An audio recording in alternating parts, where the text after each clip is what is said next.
Welcome to the Pennsylvania Rock Show. Since 2004, we've been the home of Pennsylvania's unsigned rock, raw, loud, and unapologetic. From live radio to podcast and streaming everywhere, this is underground music without a filter. Turn it up, let it bleed. And now, here's your host, Bill Damiano.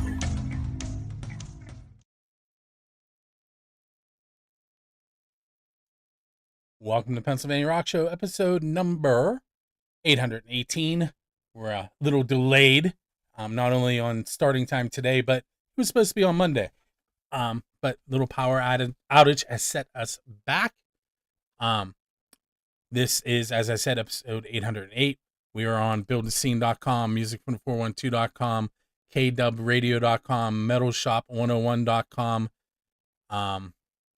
107.1 KFGD St. Louis, megarockradio.net, and musicfrom412.com. I can't believe I almost forgot that one. With that said, you just heard a track from Victoria Fire called Fire, and a Eden on Fire song called Villain. And then you heard Amy, lead singer of Eden on Fire, do an intro into the show, introducing me so that I can introduce the three gentlemen from SALVASIN. I hope I said that right. SALVASIN. Yeah. Yeah. Mm-hmm. Salvation, right out and the gate. Salvation and sin, right? Yeah. So that brings me right to the question, why mush those two words together? Like, where'd the name come from? You want to do that, Eric? Or And he's like, he just said he teaches. Well, it's got a unique, we'll say, etymology. I was going to college and taking a health class, and they were talking about a old cure for syphilis called like SALVASIN or silver sand or something along those lines. And I just thought the word sounded cool, but obviously I'm not going to use that as a band name. And so that was kind of the jumping off point. James and I, we just kind of started riffing and whatnot, and we ended up with, salvation and sin, and we just kind of jammed the two together. Cool. And I looking over your website, the band has been around for a fairly long time. yeah, the band itself has been around for over 20 years. Yeah, and different iterations and whatnot. We've had many different forms of the band, although this is probably the best form as it is right now. Phil with a little grin there for those of you that can't see. Yeah, I was trying to keep it subtle, but no, it's really been a pleasure working with these guys. And like, I had originally met JB here like what is it, a decade ago now? About 8 years. 8 years, yeah. And I actually did the video, one of the music videos for the band that he was in, and we've been friends ever since. And I think it was last year I said something about wanting to start a project, and yeah, he was like the first one that called me up and was like, "Hey man, I want to get in on this." And then he was like, "Hey, I want to introduce you to this really awesome drummer, Eric." I was like, "Okay." Yeah, he's like 2 hours away from you, though. I was like, "That's all right. If we work out, I'll make the drive." And yeah, and then that's where we're at now, a year later. Yep. So you released about a month ago the track "Degenerates." Yes. And I guess this is more a question for Eric and James than Phil, but we'll get to Phil.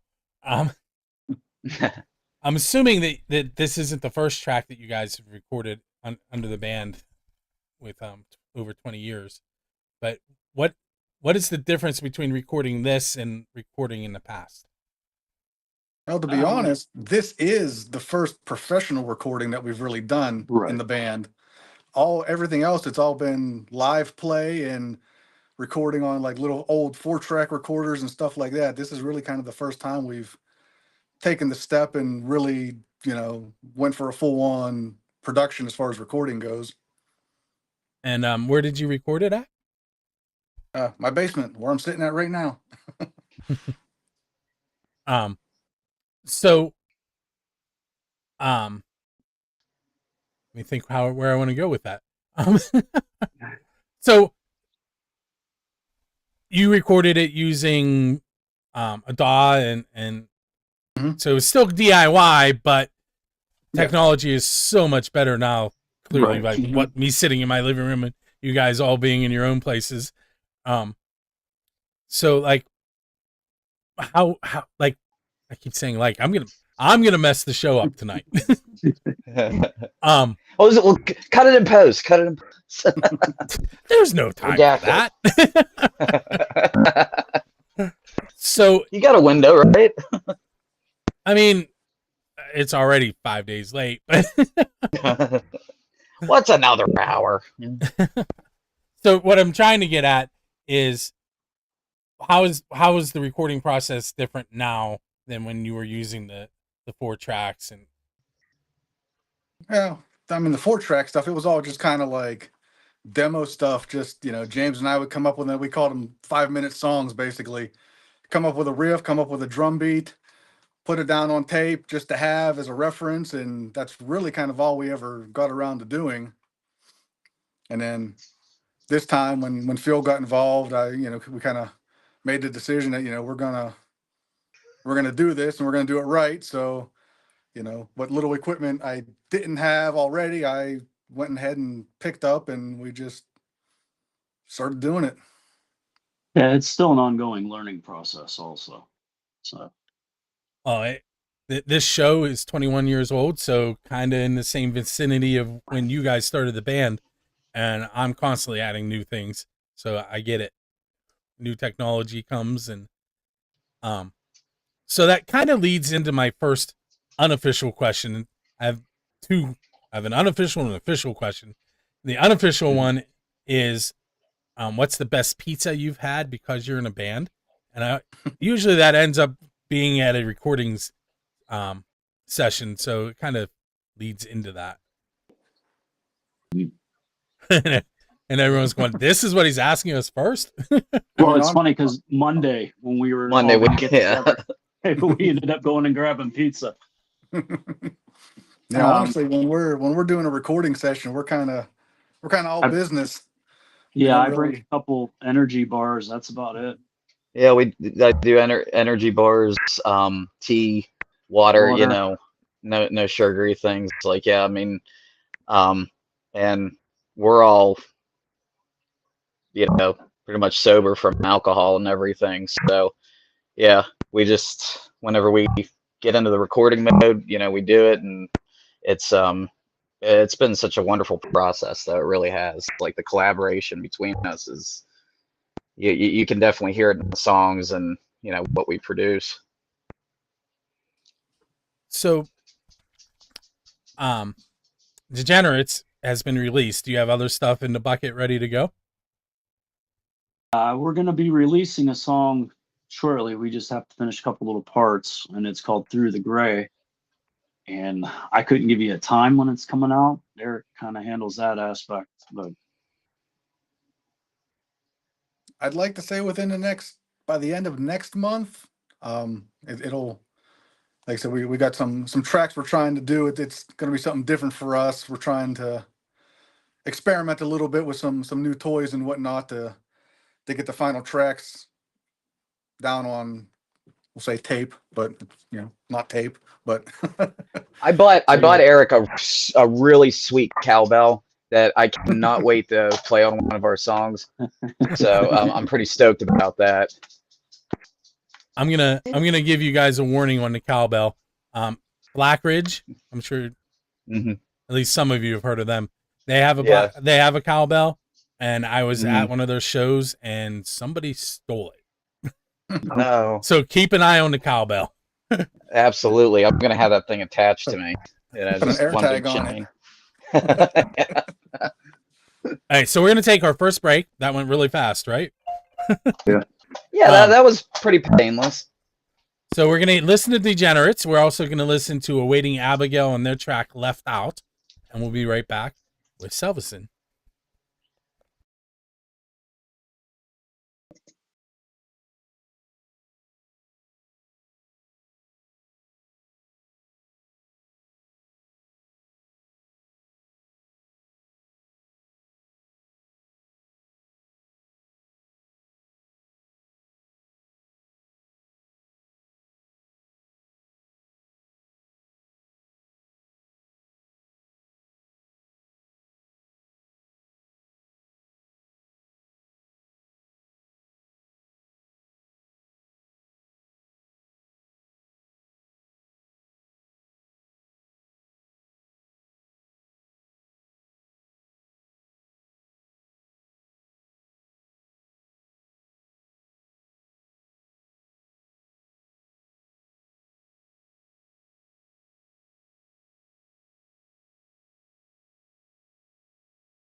Welcome back. We're heading into segment number 2 of episode number 818 of the Pennsylvania Rock Show. With me tonight, if you're just joining us, it's SALVASIN. We got a little bit of insight into the band, and they didn't throw any pizza names at me, but we're gonna ask the official question, which might be a little easier, and that is, who is your Dave Grohl? And by that I mean, what band do you want to go up on stage with and perform one of their original songs? Mine would probably have to be Monomoth. I'll go up there and play some Viking metal.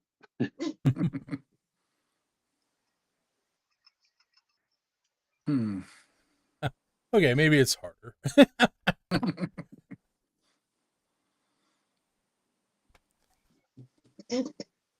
I had to say anything Stone Temple Pilots, honestly.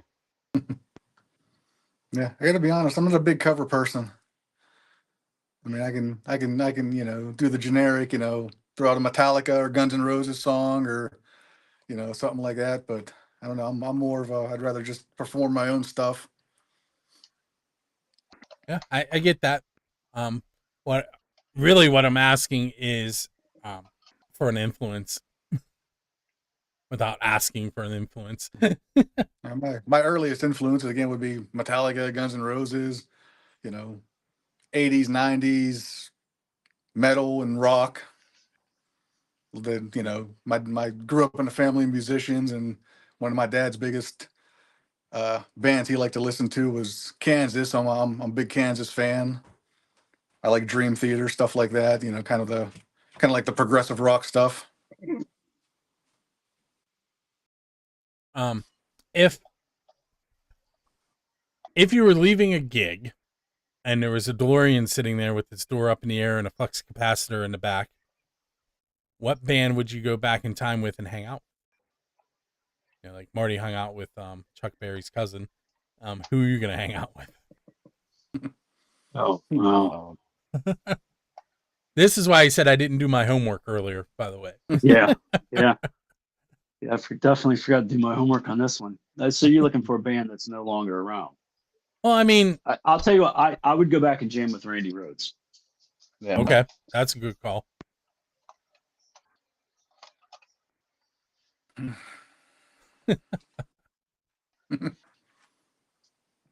While you're thinking, this question is...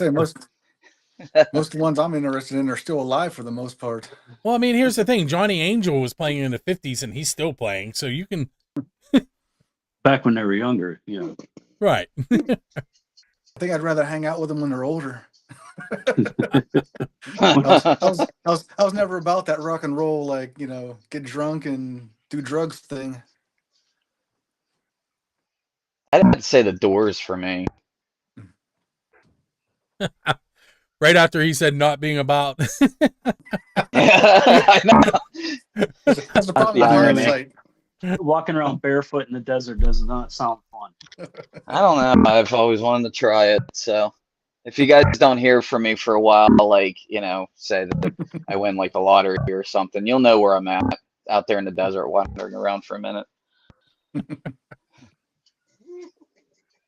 Okay. So Kiss, which is one of my favorite bands, and Kiss played in a bay in Australia to sharks.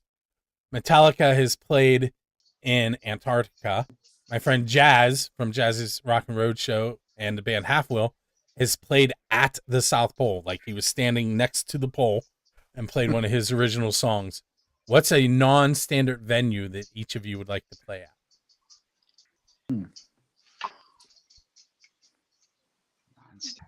It'd be like Death Clock and say the Mariana Trench. That'd be sweet. I'm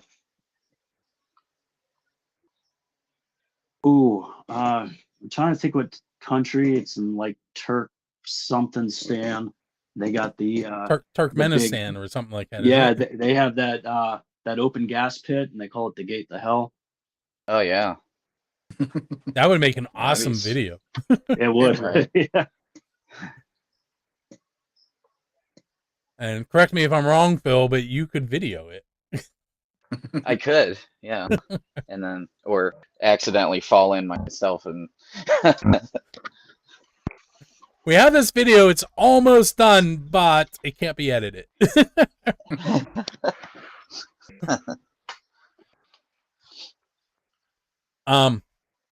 James, any thoughts? Or Eric, I mean, I'm sorry. Nah, I don't really got an answer for that one. Okay.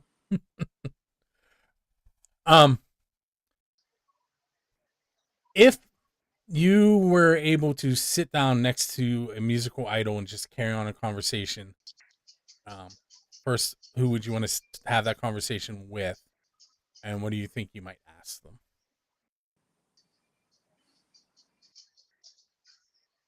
It's David Bowie for me. Yeah, well, what would you ask him? Haha. I would ask.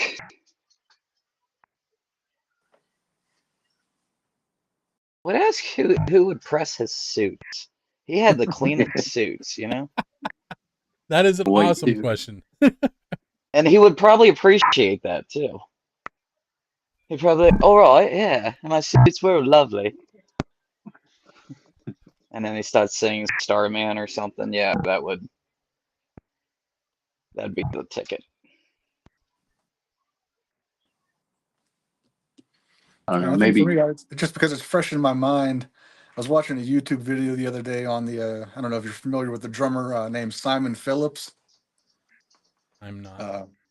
He played in the band Toto for a while. He has Oh, his own yeah. thing called Protocol. He's played with a myriad of different other bands and whatnot. And I never realized like just how much wealth of knowledge that guy has on recording, especially when it comes to recording drums.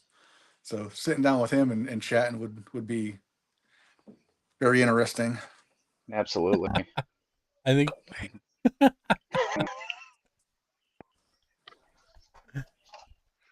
I thought maybe she was going to hold a note up there.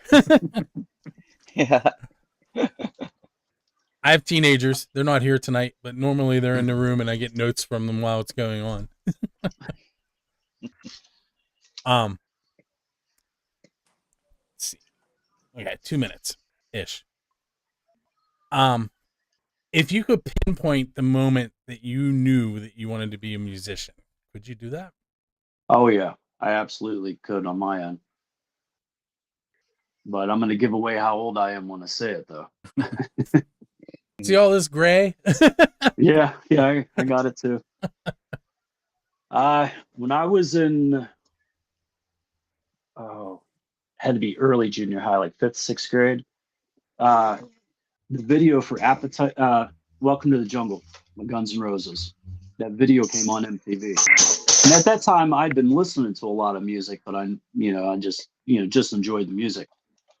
And Axl singing with his big hair, and I'm like, nope. And then Slash, slinging that Les Paul, and I said, that's what I want to do. And that's so that year for Christmas, my parents bought me the crappiest guitar you can even imagine, and that's what got me going and started. And it's just one of those things I've always done. But Phil or Eric, either of you have an answer for that? I don't know. Very young age. I mean, like I said, I grew up in a house of musicians. My dad played guitar. One of my uncles played keyboards. My other uncle played drums, which is where I got my first drum set from, was one of his. So, I mean, I was probably around 9 or 10 when I started playing. How about you, Phil? I'd say mine was, man, probably when I was 3. And it's a foggy memory, and my mom could probably tell better than I could. But yeah, I was like 3 years old or something. And I remember being backstage at a hair metal show, and this was like 1989 or something. And those guys, and I forget what band it was, but those guys were like the nicest dudes. And, you know, little 3-year-old me, like, looking up at him, like, whoa, you know, and then watch them go out on stage, you know, and do their thing. And I'm pretty sure that's where it was, like, imprinted on me. But when I really knew that, like, I wanted to play in bands and stuff was high school. You know, I joined screamo bands, rock bands, cover bands, whatever, you know, and just started playing. Very cool. We're gonna take our second break. We're gonna listen to Thorica and their song "Martyr of the Day," and Shattered and their song "Am I Godless." We'll be right back on the Pennsylvania Rock Show.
We are back. I have some off the air stuff that I'm going to bring on the air here in a moment. With me are the members of SALVASIN, and I pressed the wrong button, so you only see one of them. There we go. So they mentioned, we just heard from Thorica and Shattered, and not knowing myself that Shattered shares members in the history of SALVASIN. That's what we were talking about off the air. I don't know. Do you want to talk about that a little bit, or just leave it at that? No, that's fine. I'll say it. The funny part is Josh. What was his last name, Eric? The original singer from Shattered. Compton. Josh, right? Comp. Was it Comp? Okay. Yeah. Well, way back in the day, I'm talking like 99. 99, early 2000. Yeah, Josh Comp put a band together. This was pre-Shattered, and that's actually how I met Eric. Was through that grouping. We jammed a couple times, and then it just didn't work out. But me and Eric kind of went off and did our own thing. But then, I want to say about 14, 15 years ago, SALVASIN, we shared Mike May, who is their bass player now. He was our singer for a while. And then he left for his other projects. And then Eric Rhodes, their guitar player, sang with us for a while. Yeah. I find that a lot when I have these interviews, that I accidentally do things like that. Or it's kind of like that thing with Kevin Bacon. What is it? 6 degrees. 6 degrees. That's it. 6 degrees of Kevin Bacon. Especially like my show, like I told you off there, it's 21 years old. So I'm constantly finding links between bands that I had no idea, because I've interviewed so many bands. But, so where, with an extensive, like over 20-year history, where do you think you guys are headed in the future? Besides, you mentioned you have some more songs, but what's the game plan? Well, right now the game plan is just continue recording, because we were going to put together a stage show and go out and start playing, but Eric is actually going to be having some surgery that's going to put us back a little bit. But we're just going to keep putting out songs for now. So I mentioned earlier that I was going to bring your website up, and Eric doesn't know this, but we're putting him on the spot. As soon as I put it back on, there it is. So Eric and I are the only ones on the screen right now. They volunteered you while your system was not cooperating. Okay. We'll So- take care of that later. It's really easy, honest. I can't put my hands down. So I did mention that if you're not on the screen, you can't be heard, but on this screen, all of you guys can be heard, just so you know. So pull up the website, and you kind of covered the upcoming shows part of it, but I want to point out to everybody that the website is salvasin.com, even though I forgot to change it from DI Records. Anyone who's looking at it, di-records.com, that's a distribution label out of Colorado that used to be from Pittsburgh. If you want to check it out, lots of metal and hard rock bands there. But salvasin.com is what we're focusing on right now. I'm going to click on the merch store and let you talk a little bit about that, since obviously we want to get some more money headed your way so you can keep recording. Yeah, we decided to throw up use a print on demand system instead of trying to, like, you know, we could go somewhere and like order dozens and dozens of t-shirts, but then we gotta, you know, be able to go out and sell them in person, and we got to keep so many sizes on hand and stuff like that. And to me, and once we start playing shows, we'll probably have a few things to take with us to sell in person. But to me, the print on demand was kind of the way to go. That way, anybody can go and buy one. We don't have to keep inventory and stuff like that. And it seemed like the easiest and best way to go. Is it a drop ship situation? Like they order and it gets shipped directly from the manufacturer? Yes. Yeah. Cool. So that means it'll be quick too. Relatively. There's a little, it's not say as fast as an Amazon thing, because everything's print on demand. So like there's no physical inventory sitting there waiting to be shipped out. You order it, they print it, they ship it, you get it. So there's a little bit of time, because like I said, they gotta do the whole printing and stuff like that. But now you're all back. Well, almost all of you are back up on the screen. Took about 2 weeks or so, I believe. Hey, that's not terrible. So what's the best way, once you guys are ready to get out and start playing? What's the best way for people to get a hold of you? Hit us up through the Facebook page. That's probably the best way if you don't have any of our personal contacts. All right, so go ahead. I was gonna say, I know we have Phil. Didn't you say we have Instagram also? Yeah, I set up the Instagram page, and I think we were talking about getting a TikTok going, but I don't. I fought that one for a long time, and I recently got one. I mean, I post most of our SALVASIN stuff online also. Probably once we kind of get up and go and get a few shows under our belt and start to, build up something, we'll probably, put up a like an official SALVASIN email up on the website for people that need to, try to contact us or something. Right. So there was one question that came in from the chat that I am going to throw at you guys. The question is your opinion on the Beatles, and then in parentheses it says all of them. Does that include Yoko? No. What? So I'll be honest. The Beatles, I never really got into the Beatles that much. I mean, I respect them for what they are and what they did, but it was never really my kind of music. That's where I'm at, and I've said it many, many times on the show, and sometimes I hear about it. I mean, you can't deny what they did, but again, just personally, just not my cup of tea as far as music I listen to. I don't mind the Beatles. Certain songs I really like. Other songs I just can't stand when I hear them. Probably mainly when they first came out, the real early '60s stuff. I just can't get into as much. I think what made them so big was that they were just kind of first at what they were doing with that. I don't know. They always said there's two kinds of people: Rolling Stones fans and Beatles fans, and I kind of lean more towards the Stones. I agree.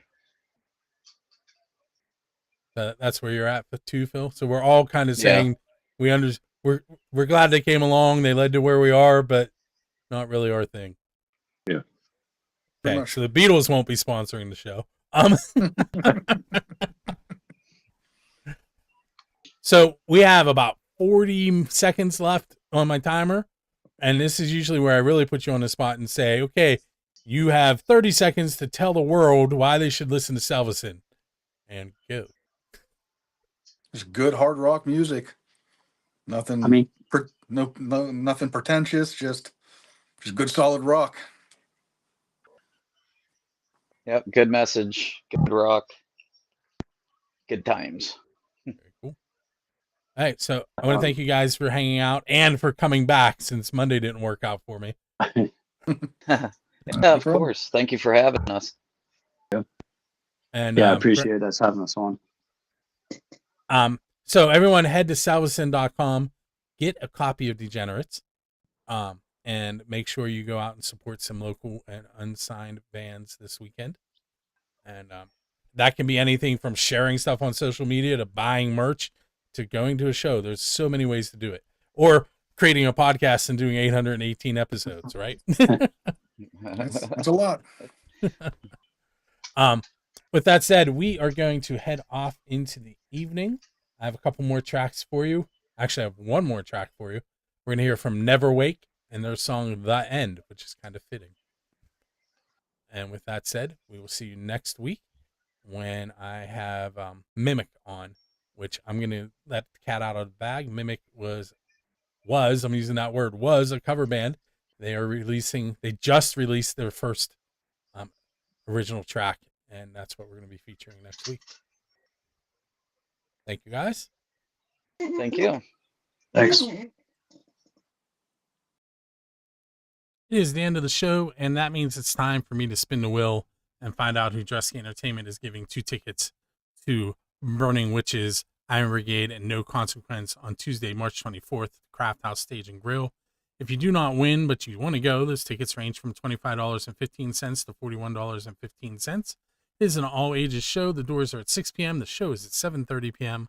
I had 10 people sign up. They are Nikki Praza, Sean Spratt, Greg Fristick, Thomas Trainer, Tina Leydig, Melina Watson, Melissa Zunick, Lily Six, Peggy Spiker, and Keith Leydig. I'm going to hit shuffle 2 times. We're going to spin and find out who is headed to see Burning Witches, Iron Brigade, and No Consequence, March 24th at the Craft House Stage and Grill. And that winner is Greg Fristick. Greg, keep an eye on your email. You'll be getting an email from me later this evening, and then a follow-up email from Dressy Entertainment telling you how to get those tickets from them. Congratulations. And once again, head to musicfrom412.com/contest to see the other contests that are available through Dressy Entertainment on behalf of Music from the 412.